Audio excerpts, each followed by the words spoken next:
So, hello guys. So, ipapakita ko sa inyo isang technique na isa sa mga paborito ko sa Jeet Kune Do. So, bali ang target nito ay yung groin at yung ulo.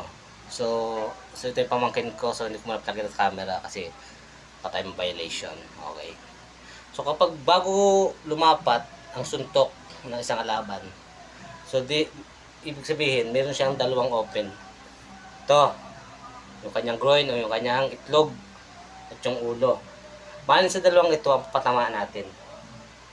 So kapag winay niya, papagayam, so pwede natin i-block. Basta ma-block niya, so ang pwede tayong umatake sa baba. Okay? Okay, pag natake natin at nagawa niyang i-block, yan. So, meron ka pang isang kamay para i-trap. And boom. Okay, ulit natin. So, kung mas mabilis ang kalaban sa atin, kung hindi naman siya mabilis, so ganito lang. Okay? Direct mo sa groin. Pero kapag mas matulin, nasangga niya, ito. So, change sa taka sa ulo.